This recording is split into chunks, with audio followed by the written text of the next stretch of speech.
Muy buenos días con todos. Buenos días con todos los asistentes del día de hoy. Queremos agradecerles por formar parte del primer webinar que tenemos de Pisa Group en este 2025.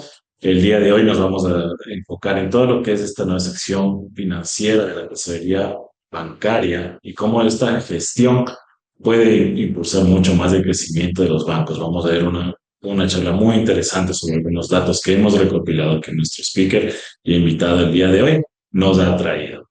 Sí, entonces queremos dar inicio a todos estos, agradecerles a todos. Mientras tanto, van a ir más gente incorporándose al webinar. Mientras tanto, les vamos a compartir una encuesta rápida que nos compartan de qué países nos están acompañando el día de hoy y vamos a estar presentes. Como decíamos, justamente nuestro invitado el día de hoy es Ignacio Pérez Acatadse.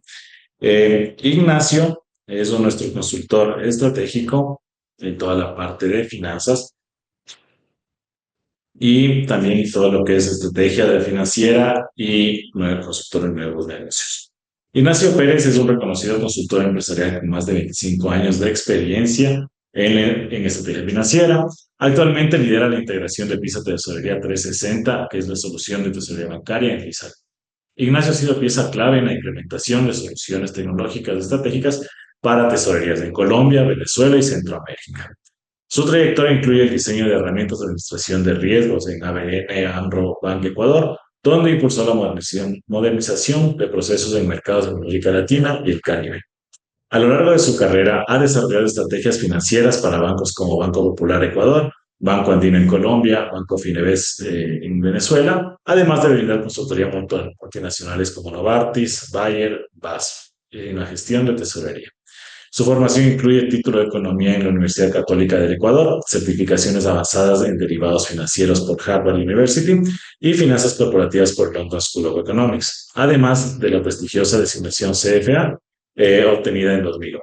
Con una visión estratégica y un profundo conocimiento del sector financiero, Ignacio se convirtió en un referente en la optimización de procesos bancarios y la implementación de soluciones innovadoras para la gestión de riesgos y tesorería en Latinoamérica Latina.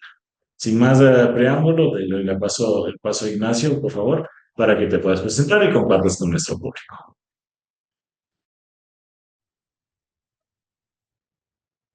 Buenos días con todos. Gracias por su asistencia a esta conversación. Eh, Espero que podamos poner así un poco de información interesante y entretenida en lo que se refiere a la gestión de tesorería en nuestra región. Sobre todo hoy que vemos que el Dow sigue perdiendo 1%, el Standard & Poor's también y el Nasdaq 1,5% más. Entonces, dentro de las malas noticias del mercado financiero mundial, mejor concentrarnos en las buenas noticias de los negocios que podemos generar más adelante. Y un poquito antes de entender los nuevos negocios que podemos generar más adelante, queremos hacer referencia también a lo que ha sucedido, entender un poquito cómo ha sido el crecimiento de la tesorería, cómo la administración del portafolio sigue siendo súper importante en la tesorería, pero cómo la gestión de riesgos se va convirtiendo en un epicentro cada vez más importante dentro de la tesorería. Y en esa transición, pues cómo la generación de información se vuelve tan importante en el proceso y cómo las oportunidades aparecen para nuevos negocios de la tesorería. Al final vamos a hacer una pequeña referencia a un caso con nuestro de acá en FISA y simplemente para hacer un pequeño resumen de cosas que sí podemos lograr y que sí hemos logrado. Básicamente, los mismos temas puestos en más ordenado, un poco el crecimiento, después de entender la generación de nuevos negocios, el enfoque con clientes y aprovechar ese cambio en nuestro futuro. Bien, primero, cuando hablamos de tesorería, de cómo ha crecido la gestión de la tesorería, es importantísimo que nos enfoquemos en los productos derivados.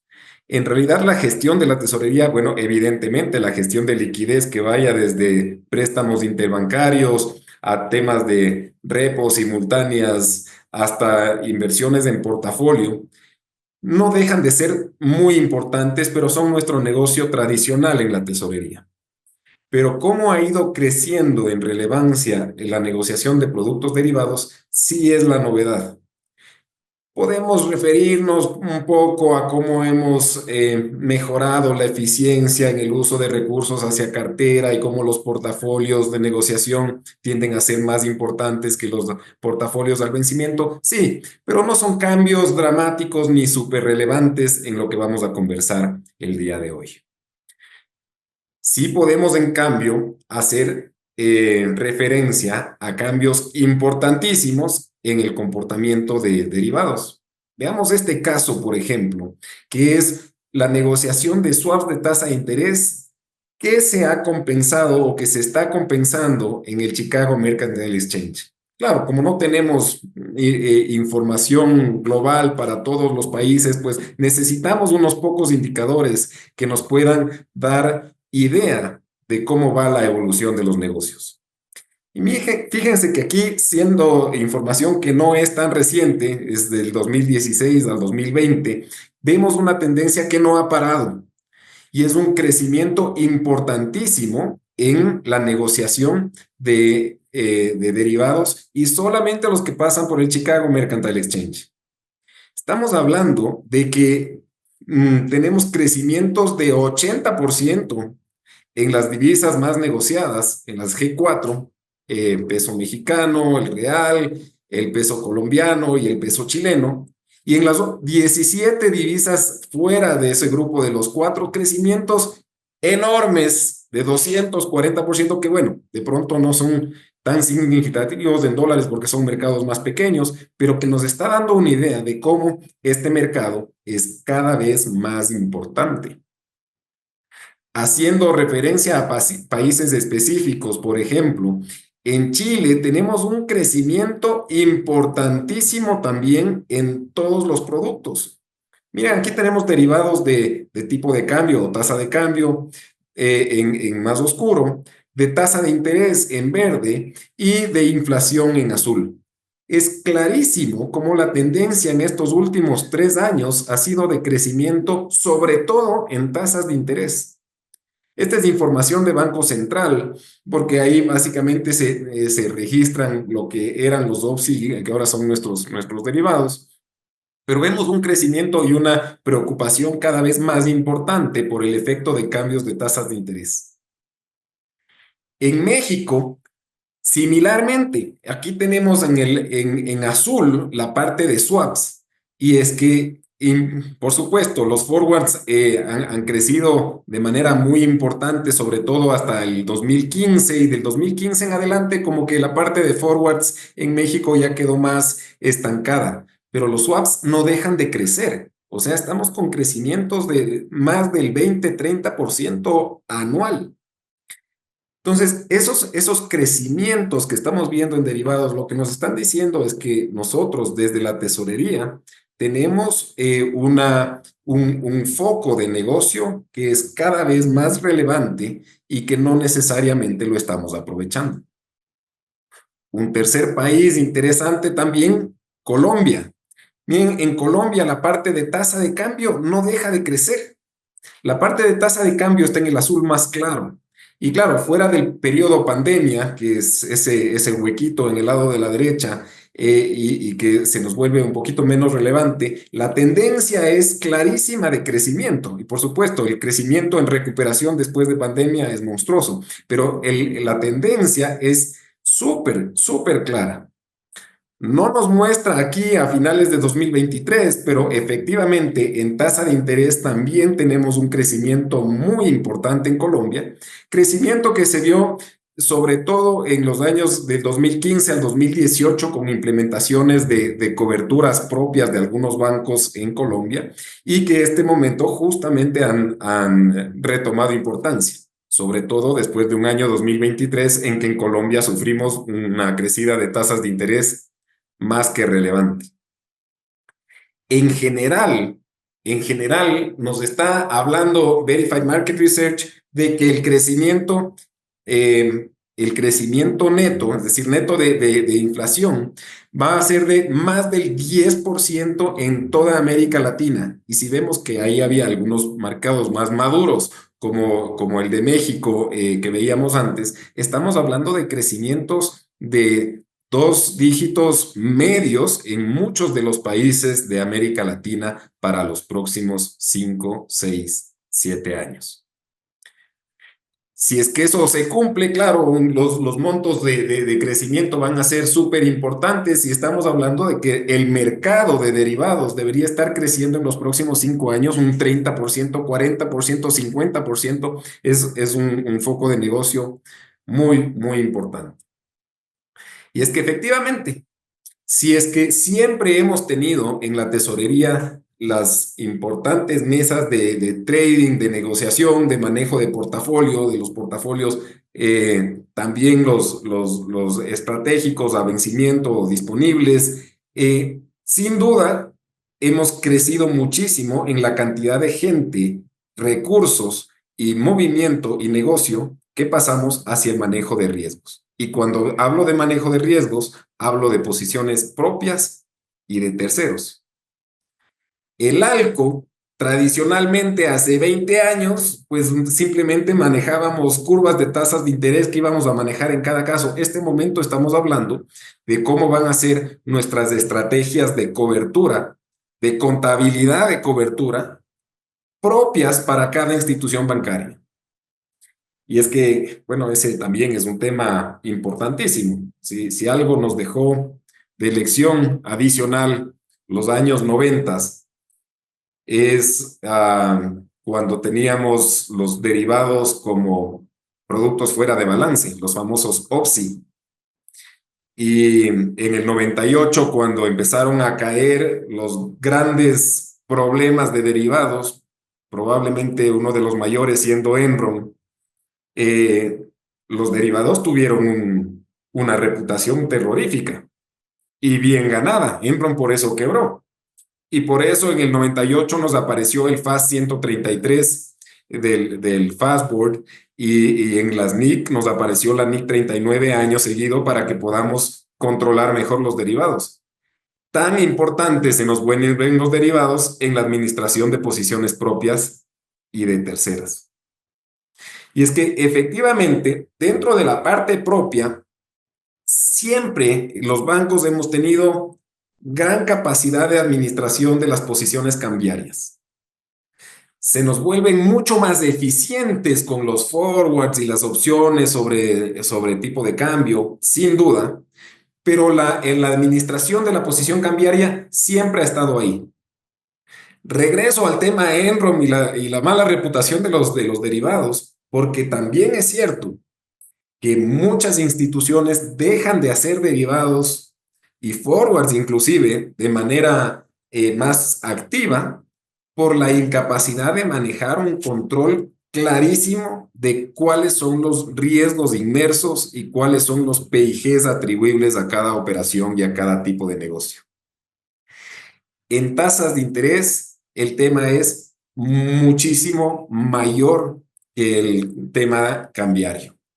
Primero, porque los swaps requieren de posiciones mucho más grandes y mucho más largas, con mucho más volatilidad y con mucho más efectos de PIG. Y el tema de la mitigación de riesgos a veces se ve reducida por el temor en la administración de este tipo de productos. Y lo vemos todos los días. Tantas instituciones que seguimos manejando temas de swaps en Excel. Regresando a Colombia, miren el crecimiento dramático de operaciones en derivados de unos pocos bancos. Por supuesto, ahí nos mandan los bancos codificados, pero ustedes los podrán revisar seguramente ahí en internet, en alguna página web. Pero el crecimiento es imparable. Mira que aquí estamos hablando de millones de pesos, estamos hablando de trillones de pesos en el tema del recuadro. Y cómo los bancos grandes están con un crecimiento, pero impresionante en sus posiciones de derivados. No, No hay duda de la tendencia que se maneja, inclusive, bueno, en este caso en particular al menos, inclusive en pandemia no bajó tanto. Mira que el 21 es apenas un poco inferior que el 20. Pero ¿qué nos está pasando fuera de los bancos grandes? Fuera de los bancos grandes, fíjense que aquí estamos hablando de solamente de miles de pesos, es decir, estamos hablando de billones de pesos. Estamos hablando de posiciones muchísimo más pequeñas. Incluso en el segundo banco mediano, en el banco mediano B, en que vemos un crecimiento abrupto desde 50,000 a 200,000. 200,000, estamos hablando de 200 millones, no estamos hablando de nada. Son sobre todo unas pocas posiciones cruzadas que estamos manejando en los bancos medianos. La preocupación que vemos aquí es que el mercado de derivados crece galopantemente y vemos ese crecimiento reflejado en unos pocos bancos grandes. ¿Qué significa eso? Que poco a poco en los bancos medianos y pequeños estamos cediendo el negocio de administración de riesgo para nuestros clientes a bancos terceros más grandes que están capitalizando esa fortaleza. Y es que efectivamente, en este tipo de negocios lo que necesitamos es información, es indicadores, es digitalización. No estoy hablando solamente del portafolio de renta fija, donde necesitamos ver cómo están viniendo los precios y que actualicemos por Bloomberg o por Pipca o por Precia o por donde sea, o por Merval. Lo que nos interesa en realidad es información en línea de nuestro portafolio. Tener indicadores avanzados significa poder tomar decisiones en todo momento en base a cómo van mis DV01s del portafolio y cuáles son mis expectativas de cambio de tasa en el corto, mediano y largo plazo. Significa que si estoy manejando opciones, yo no quiero saber solamente el delta y el gamma de mi opción, sino quiero saber cómo me afecta el portafolio de manera diaria y de manera intertemporal en una gráfica 3D que se maneje en línea.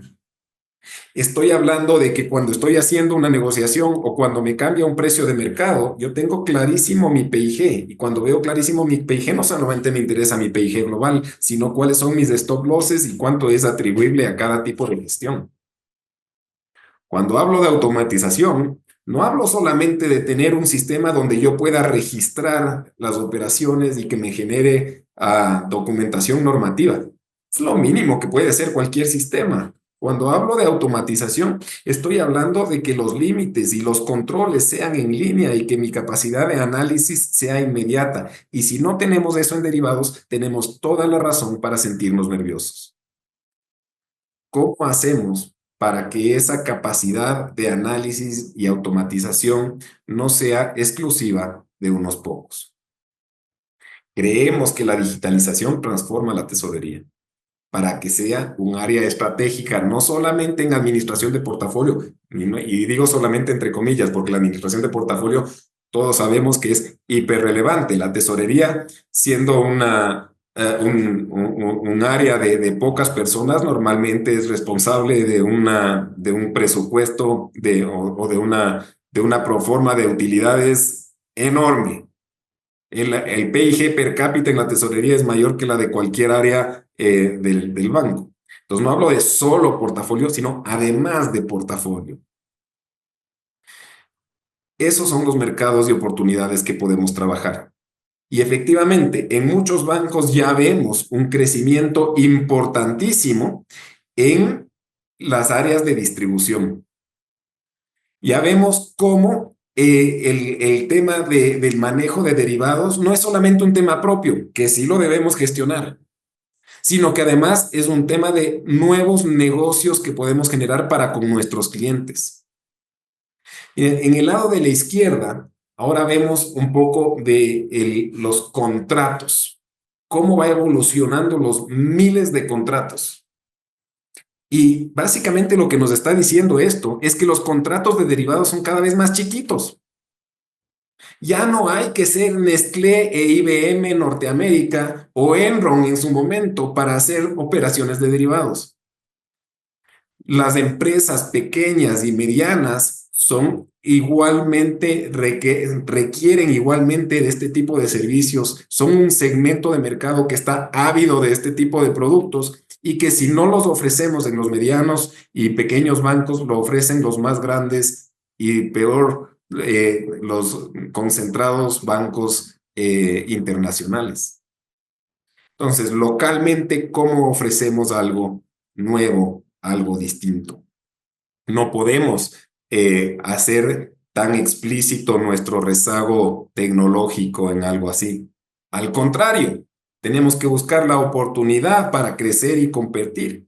Tenemos que ser un motor de crecimiento que apoye a nuestros clientes y no solamente quedarnos en la banca tradicional del crédito y el depósito.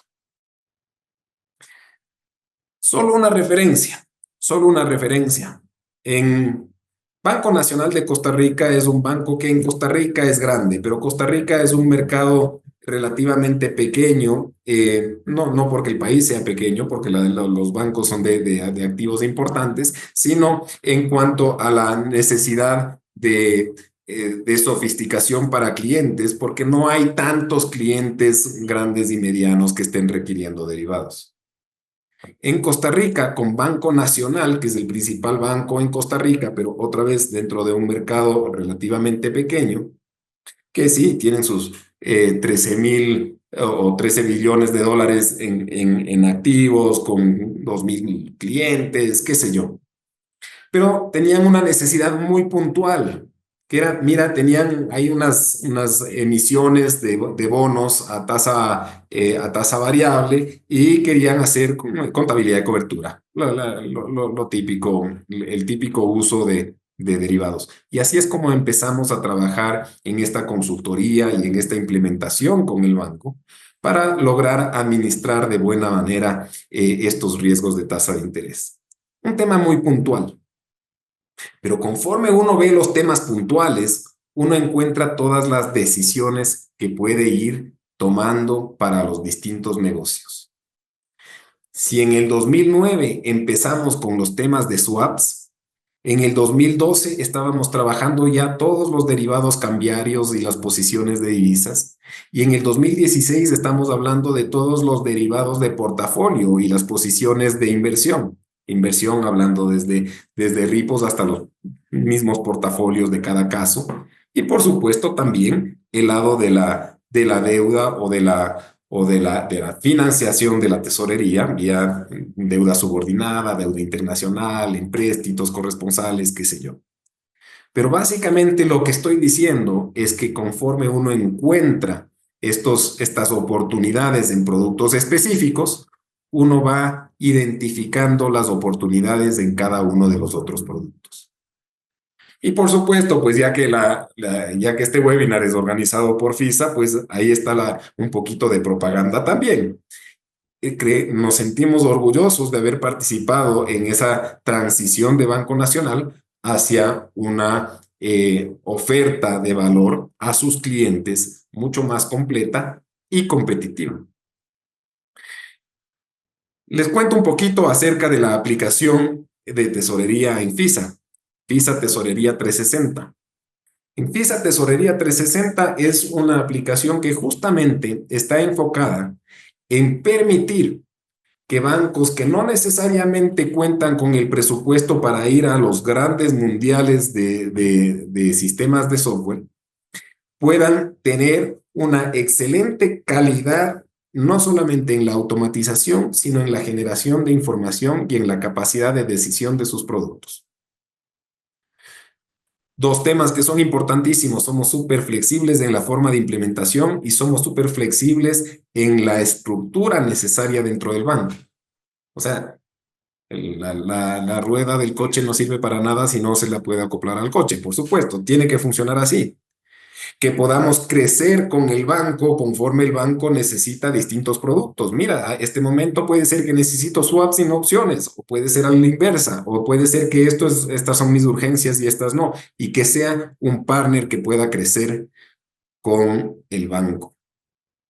La plataforma es una plataforma donde sí, es una estructura de seguridad donde el corazón es el producto, pero cada uno de los productos va a tener un flujo completísimo. No solo el típico transaccional, que tener una relación con clientes, negociación, proceso operativo, proceso contable, que es lo básico, sino que genere realmente información, que tengamos límites y cupos y un stop loss en línea y que podamos manejar súper claramente todos los procesos. Que la administración de riesgo también sea en línea, que permita tomar decisiones, que genere gráficas de tercera dimensión, que no necesite conectarme con la cuarta maravilla para realmente tener una información inteligente de mi portafolio. Por supuesto, datos de Business Intelligence también para hacer análisis de datos y por supuesto que tiene que cumplir todos los temas regulatorios. O sea, si un sistema no cumple los temas regulatorios, la verdad es que no sirve. Y nosotros sabemos que manejar todos estos procesos en cada uno de los bancos y países de América Latina requiere un proceso de trabajo, de platanización muy específico, que el momento que uno apunta a grandes herramientas a veces resulta en presupuestos inalcanzables. Cubrimos todo el alcance de la tesorería, desde el mercado monetario, inversiones, divisas, pasivos, derivados en todos los lados. Y en cada uno de los productos manejamos procesos absolutamente completos y bajo los mejores estándares de procedimiento para gestión de los productos. Entonces nos sentimos orgullosos de poder presentar una solución de tesorería que esté enfocada, diseñada en América Latina, que sea integrada, que permita manejar todos los productos, que tenga un enfoque en el negocio, que no simplemente hagamos solicitudes puntuales, sino que realmente conozcamos del negocio, que tengamos una capacidad analítica que nos permite una toma de decisiones clara y en línea, y que sea de fácil implementación, que la implementación no nos vaya a tomar años de años y presupuestos de la implementación. FISA, estamos en la región, somos parte de una multinacional, pero estamos en la región, conocemos la región y queremos apoyar en ese proceso de transición a nuestros clientes. Carlos, ¿nos comentas algo más de FISA y de Encora? Sí. Sí, perfecto. Muchísimas gracias, Ignacio, por... Ay, perdón que te cambié. Perdón que te cambié. No te preocupes. Sí, pues también quería... en esta lámina estamos presentando un poco sobre FISA Group. ¿Quiénes son? Nosotros en FISA Group somos una empresa justamente de tecnología internacional que se enfoca en todo lo que es el diseño, implementación y soporte de soluciones de misión crítica a nivel de la región. Actualmente tenemos presencia en 10 países, tenemos ya 30 años en el mercado, hemos desarrollado más de 200 proyectos de implementación de soluciones tecnológicas en financieras, en bancos de toda la región y todos estos proyectos se han llevado a cabo dentro del plazo y presupuesto establecido. Eso es algo que manejamos nosotros con mucho éxito dentro de todos los clientes que trabajamos, son casos exitosos de implementación. Y como mencionaba justamente Ignacio, formamos parte de un conglomerado canadiense, Constellation Software, para todo lo que es el soporte de backup de nuestra empresa. Entonces, con todo este tema de manejo de sistemas de misión crítica, sepan que FISA Group es una empresa que cuenta con todo el soporte de una multinacional de Constellation Software, la más grande del mundo en adquisición de software de todas las verticales. Dentro de esto, bueno, principalmente agradecerte, Ignacio, por esta charla que tuvimos muy interesante. Pudimos ver algunos temas dentro de todo esto, la parte de crecimiento y desarrollo de la tesorería bancaria en Latinoamérica, cómo la tesorería se ha ido convirtiendo en un generador de negocios adicionales en América Latina, cuál fue el enfoque ahora de toda la gestión integral de riesgos y también cómo aprovechar este cambio de paradigma dentro de los bancos. ¿Sí? Tenemos algunas preguntas dentro del grupo. Si les quisiera pedir, justo Marcelo, veo que tienes una pregunta, si pudieras incluirlo, por favor, en Questions and Answers, en Q&A, para poder hacer la consulta aquí a Ignacio. Igualmente a todos los asistentes que tengan consultas, por favor, dentro de la casillera de consulta, pueden ir agregando sus preguntas para que Ignacio las pueda responder. Para finalizar, justamente como les comentábamos, FISAGRUP no solo manejamos una solución de tesorería, que es el enfoque de este webinar, sino manejamos toda una suite de soluciones enfocadas a todo lo que es el negocio de cualquier institución financiera o bancaria de la región que quiera colaborar. Desde toda la parte backend, capa media y front, manejamos soluciones altamente parametrizables, modulares y desarrolladas específicamente en Latinoamérica para Latinoamérica. Entonces son soluciones que se enfocan a las necesidades de los negocios locales de cada país y cada región. ¿Sí? Nos renunciamos mucho en dar ese servicio hiperpersonalizado a nuestros clientes y todas las relaciones que manejamos son a largo plazo. ¿Sí? Entonces vamos a ver si podemos tener aquí algunas de las preguntas que se han podido hacer dentro del sistema. ¿Sí? Les damos ahí si tienen alguna consulta o lo pueden poner en el chat para poder contestarles.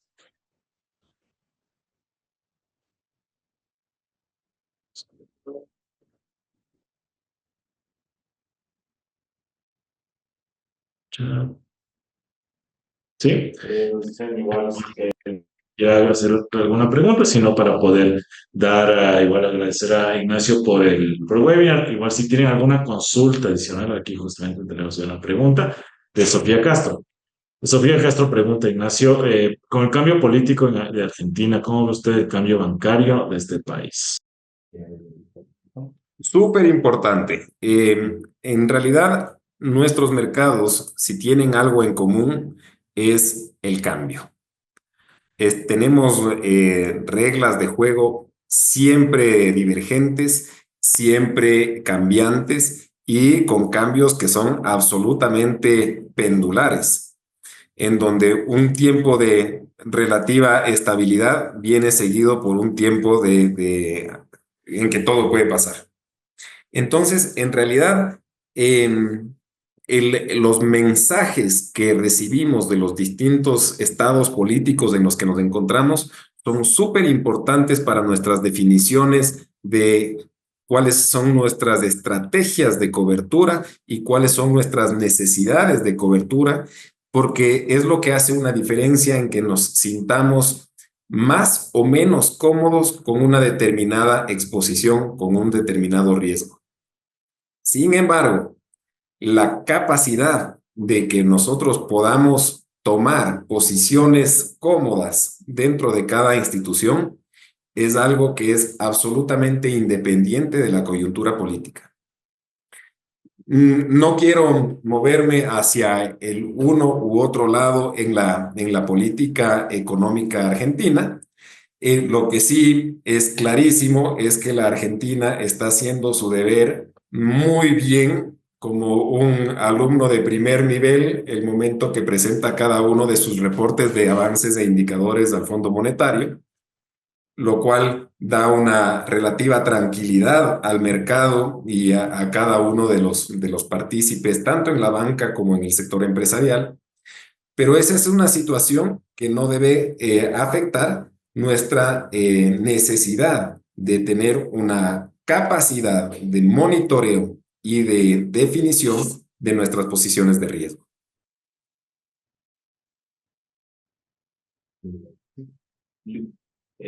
La siguiente pregunta. Listo, tenemos otra pregunta de Renzo Poma. Él nos pregunta, ¿cómo sería la transición hacia una gestión de la minería pequeña y mediana en Latinoamérica con un enfoque en derivados? Gracias Renzo. Efectivamente, hay muchos de nuestros países que son absolutamente dependientes de minería. En Chile podemos hablar del cobre, en Bolivia del gas, en Ecuador del petróleo. El tema minería es sin duda importantísimo. Todavía los derivados de commodities son muy pequeños y no por eso innecesarios en nuestra oferta de valor. Todavía las posiciones de cobertura de minerales han sido casi exclusivas de los gobiernos. México tuvo hace 20 años una política muy rigurosa de cobertura de petróleo que fue muy exitosa al inicio, súper exitosa al inicio, le permitió mantener sus presupuestos a pesar de caídas importantes en el petróleo, y después fue muy cuestionada.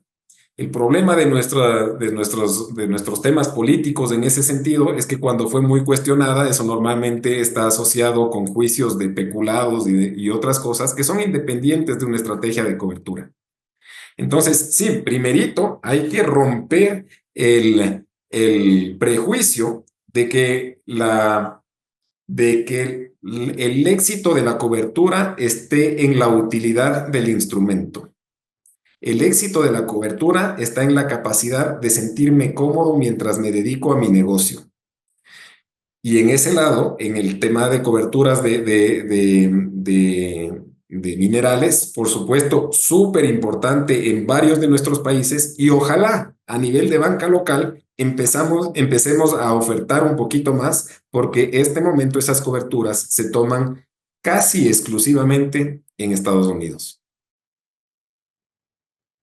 Perfecto, muchísimas gracias, Ignacio. Vamos con una siguiente pregunta que nos pregunta Francisco Enríquez. Francisco pregunta, ¿cómo visualiza el futuro cercano en materia cómica y financiera los constantes ataques y amenazas del sector Trump? Me imagino que la palabra era económica, pero yo creo que el cómica quedó perfecto porque la verdad es que tenemos a un verdadero circo en el proceso político mundial. Creo que efectivamente Trump es probablemente la novedad más notoria, pero tenemos una estructura política mundial muy complicada en el sentido de que las decisiones políticas empiezan a ser cada vez más emocionales y menos analíticas. Yendo a tu pregunta respecto a la gestión de Trump en este segundo mandato, yo soy uno de los sorprendidos. Yo pensé que Trump podía manejar un segundo mandato menos alborotado, similar a lo que pasó en su primer periodo, en donde si bien hubo claras tendencias hacia una derecha más conservadora y hacia un ímpetu negociador difícil, que siempre empieza por patear la mesa y después arreglar el tablero, sí manejó un esquema mucho menos conflictivo que con el que ha iniciado este segundo periodo. Definitivamente este segundo periodo yo lo veo caracterizado por la inestabilidad y el cambio de expectativas. Este momento tenemos expectativas de altos grados de inflación después de los aranceles y tarifas que ha colocado el señor Trump y que están siendo correspondidas por los distintos países afectados. Tenemos un tema también de reducción importante de gasto basado en reducción de gastos federales por un lado y de gastos internacionales por otro, que va a tener un efecto en un debilitamiento económico para lo que es consumo interno y externo. Y vamos a tener probablemente también una volatilidad cambiaria más importante de lo que tuvimos estos 2 últimos años en cuanto a la cotización del dólar, según las expectativas que se manejen en cuanto a su capacidad exportable después de estas guerras comerciales. Esto lo único que hace es añadir más picante a la caída de casi 9,5% en el Dow y casi 13,5% en el Nasdaq. Entonces nos genera un tema de inestabilidad completa, donde lamentablemente, a pesar de todas las lecciones de Modigliani y Miller, las volatilidades y los coeficientes de correlación no funcionan. Las correlaciones nos dicen que mientras más diversifiquemos estemos, mejor.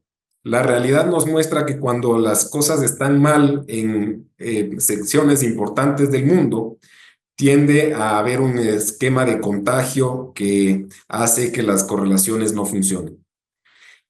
Y ahí efectivamente, cuando vamos a tener eso de tipo de tropiezos que pueden estar acompañados por el próximo mes, un tema de mucho más tranquilidad, ojalá, pero sí nos invitan a tener estrategias propias de cobertura importantes y a que seamos un buen socio de negocio con nuestros clientes para apoyarles, para que ellos también puedan tener esas posiciones más cubiertas y un futuro de negocio más cierto.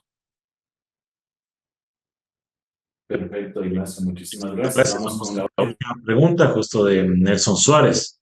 Nelson Suárez nos pregunta, ¿las criptomonedas legales serán una amenaza para los derivados financieros? Gracias, Nelson. No, no creo, no creo. De hecho, para empezar, las criptomonedas como tal todavía son, a mi criterio, una apuesta en que si bien hemos estado acostumbrados a trabajar con monedas reales que no tienen un respaldo específico, sí tienen dos temas importantes. Uno, un respaldo claro en cuanto a qué país es el que está generando o no está generando la producción que se va a transar en su primer momento en una moneda. Entonces tiene una producción demandable por moneda. Y segundo, tiene un banco central que está apuntando a un control inflacionario mínimo. No siempre exitoso, pero es a lo que debería estar trabajando cada banco central. En las criptomonedas no tenemos ni lo uno ni lo otro, lo cual hace que su valor sea exclusivamente dependiente de la demanda que obtenga en el mercado y de su aceptación para transacciones cada vez más globales. Con lo cual su volatilidad en principio es aún mayor que la de los tipos de cambio de monedas tradicionales. Entonces, al contrario, yo no lo veo como una amenaza, sino más bien como un activo adicional que probablemente pronto requiera de derivados para su control, porque tiene una capacidad de fluctuación indefinida, indistinta, controlada única y exclusivamente por un proceso de oferta y demanda al más viejo oeste americano.